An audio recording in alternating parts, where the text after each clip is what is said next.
Hi everybody, I'm Rich Lewis and welcome to Off Your Soccer. Bouncing back from a few days of the best that COVID-19 has to offer, my fever has subsided. But a fever has surely been growing amongst those that are trying to manage the purse strings at Atletico Madrid, with big money moves for Julian Alvarez and Conor Gallagher nearing completion, in addition to some already completed big business, including Robin Lenormand and Alexander Sorloth.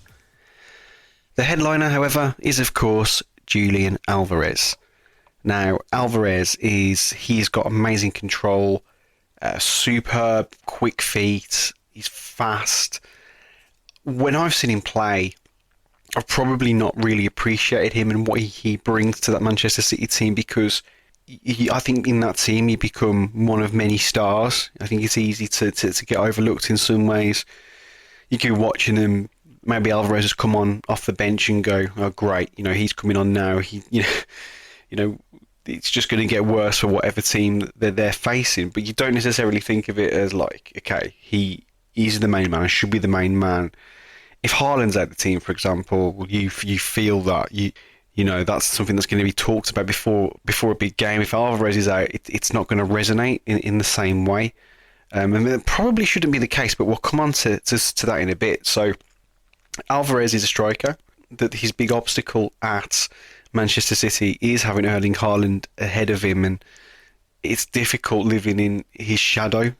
What Haaland's done at Manchester City has been pretty phenomenal so far. However, if he makes that move to Atletico, the money they're paying for him, you're not going to not play him. You can't even look at the idea of him having competition there. Atletico are not going to be spending such huge money on Julian Alvarez just to have him warm the bench or feel his way into the team. And I think he's 24 now. He's not a young player. He's not a player for the future. Yes, he's still got plenty of years ahead of him, so he will have a future there. This isn't just for the now and only the now. This is for the now. This is for now and the next 5 or 6 years. They'll be looking to see the best of him. Hopefully, it does look like a fantastic signing for Atletico Madrid, and I think he will do really, really well there and become a truly great player in his own right.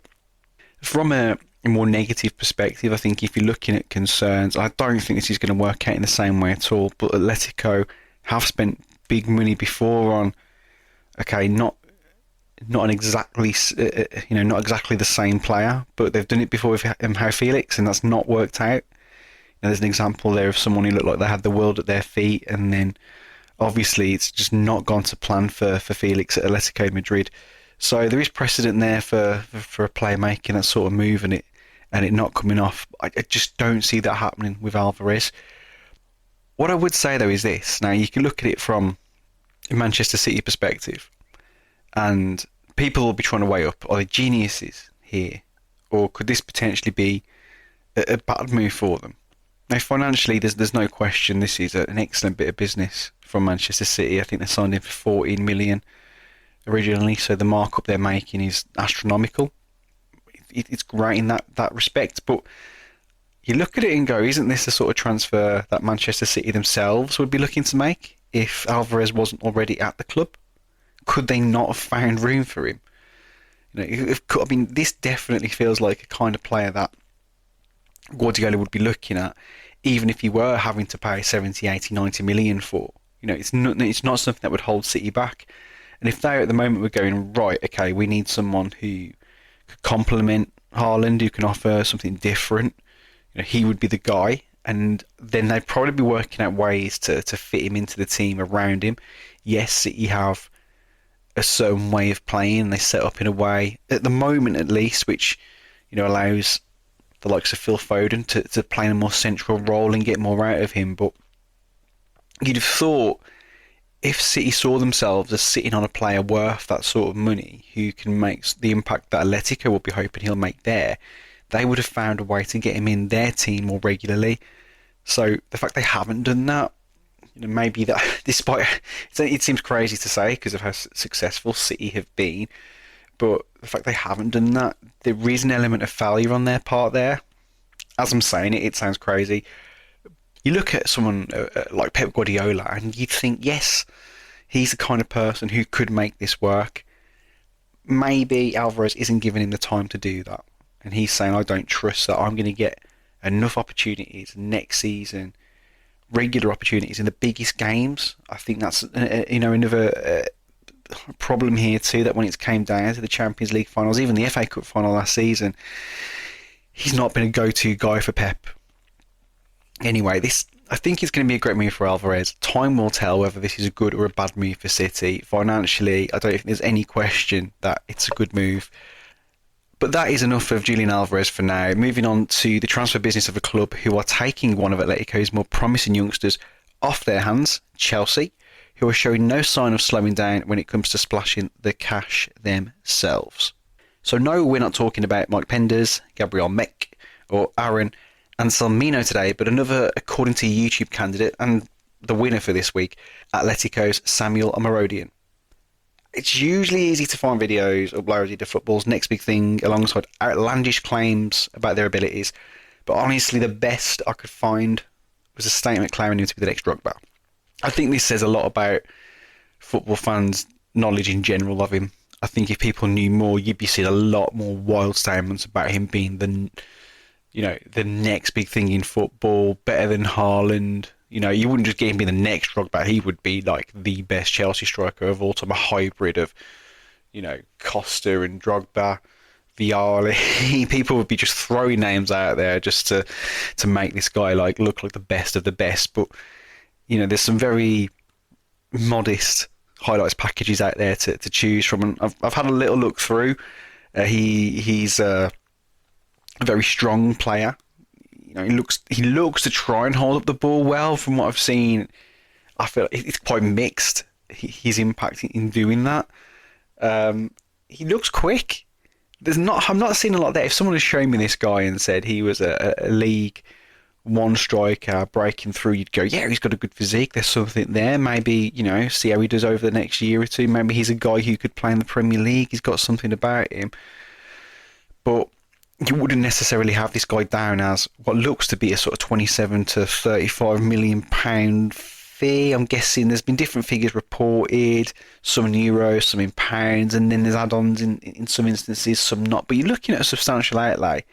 I'm not sure he justifies that, but we'll see what happens in the season ahead. This may well not even be a signing they're making with their first team in mind. This may well be a bit of a, will he have good resale value? It's going to be another long contract. Would he be happy being an alternative to Nicholas Jackson? Broy is probably likely going to move on.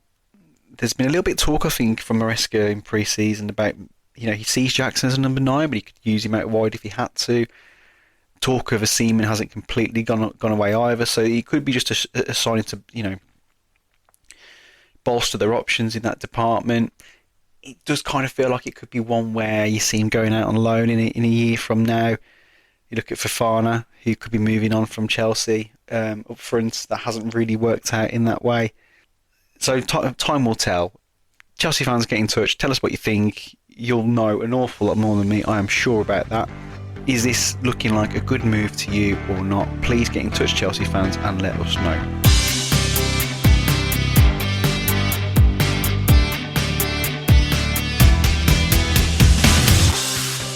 Now, moving on from a young player coming into Chelsea to a player that left Stamford Bridge as a youngster, Marc Guéhi has been strongly linked on a couple of occasions with a move to Newcastle. But this story does seem to blow a little bit hot and cold. So Marc Guéhi, his reputation's just increased more and more and more over the last few years, especially after the Euros just gone. I think there was some sort of trepidation amongst England fans when Harry Maguire wasn't going to be fit to make the squad and John Stones wasn't going to have a regular partner. Now, there were a number of capable people to come into that defence. I think Guéhi and Dunk were looked at as the most obvious options, and Guéhi came in and was fantastic. He really was. He's an excellent reader of the game. He's strong. He's got great composure. There aren't too many weaknesses there. This isn't one I've picked up myself, but I did find some comments on TalkSport from around the time of the Euros from Alan Pardew. He said sometimes it can catch him out where he can get turned and caught out. So they might have to watch that, but he's got phenomenal pace and he can recover. So I think they're just saying there that, you can turn him But again, he's young enough to work on that, and he reads the game so well. I just don't see that being a problem, too often. Newcastle definitely got the funds to try and sign him. That's not necessarily to say that it's a wise move to make, considering people are very aware that they really were playing with fine margins, like a lot of clubs were, in terms of their profit and sustainability rules next season. So looking at a sort of £60 million figure that's been put out there feels a tad risky, but you do get the impression now that Newcastle are in a much stronger position after some of the. I think we've talked about this previously on one of the shows. After the deals that they've made, they're in a much more solid position from a PSR perspective.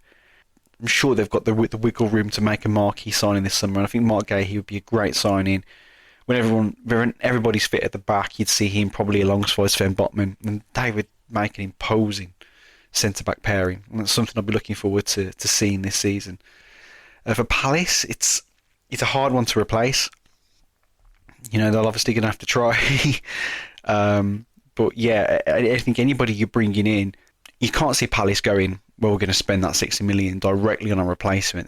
They're more likely, I think, to use that money and spread it out across 2 or 3 signings. I'm not sure who that would be yet, but they're heading in the right direction. I think Palace would be a project a lot of players would be interested in. So by the end of the window, I think we could see 1 or 2 interesting signings at the back for Palace, and I'm sure they'll be featuring on a show going forwards. Now, whilst Mark Guehhi has his prime years in front of him, David De Gea appears to have left those behind. However, 33 in goalkeeper years is arguably equivalent to 27 in striker years, for example, and some of his best may be still yet to come. So David De Gea is off to Fiorentina by the looks of things. Obviously, there's still time for this to fall through. I say that because there's been a few deals on this show where no sooner have I mentioned them or talked about them, they've gone flat. It depends. If somebody comes in at the last minute for David De Gea, they may well whisk him away from the arms of Fiorentina. And the reason I say that is you have to wonder, could De Gea have done a little bit better in his options? And that's not to sort of demean Fiorentina, but we're looking at a club here who will be playing in the UEFA Conference next season, so that they are of European calibre again. Fiorentina have historically been a side that they're one of the great names of Italian football. From me as a fan watching football when I was younger and watching Gabriel Batistuta playing for Fiorentina, they hold a sort of a place in my memory of being an elite side, but that's not really been the case in the last sort of 20 years or so. And you look at this move and you think, is this going to be another sort of Joe Hart situation where you've got a former Premier League number 1 who's on the wrong side of their prime years? Are they going to go and tear it up now for a team not doing so great, re-enhance their reputation, and maybe end up season later playing at a huge club again? Does he even want that though? I think yes. I think that's what he does want ultimately, and I think this is a good opportunity to put him back into that position. Could he have done better than Fiorentina? I think that's probably the level of club that we're sort of looking at him and willing to make a move for someone who's spent a year out of the game. They are taking a risk themselves, and there's every chance they could turn quite a nice profit on De Gea there if they can tie him down for longer than a year. I think it's a year with an option potentially at this point in time. So maybe it's a deal in that way that suits both parties. And we're looking at a Fiorentina side who will be looking to win a European trophy at the 3rd time of asking. So let's see what happens next season. Maybe David De Gea is going to be the person who can sort of tip the scales, and if Fiorentina can make it to a 3rd European final in a row, he can be the one that helps get them over the line.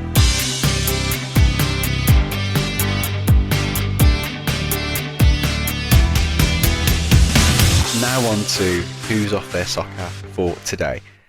Well, we're going to go with Paul Scholes for claiming on the overlap that he's concerned about Manchester United's pursuit of Matthijs de Ligt, as he couldn't get in the Bayern team and Eric Dyer was being picked ahead of him, amongst other reasons. However, Attacking Footy's lead journalist Dylan McBennett pointed out on X that Matthijs de Ligt started 13 of Bayern Munich's final 18 Bundesliga games, suspended and injured for 2. Dyer only started in 2 games ahead of Matthijs de Ligt after signing. This is such poor punditry, man. He missed half the season through injury. And I think that's more than a fair comment. We know Paul Scholes likes to be blunt and direct, but he's clearly said something there from an impression that he's got without actual knowledge of the situation. If he'd said, like, I'm not sure, or caveated his comments in some way, shape or form, just to say, like, this, you know, might not be correct, he's gone in there and ended up spreading some sense of misinformation. There's a lot of Manchester United fans who will listen to Paul Scholes, and they'll hear those comments and think, yeah, you know, this doesn't make sense. Why are we spending 40-50 million pounds on someone who's playing second fiddle to Eric Dyer? That's a crazy decision to make. You know, surely there's got to be someone better out there. Yeah, I'd be worried about the injury side of things. I think that's definitely a thing for Manchester United to worry about. Don't sign players who are injury prone. But when you're looking at the quality of him, I don't think you're looking at someone who is, and no disrespect to Eric Dyer either, who, you know, going back sort of several years, excellent player.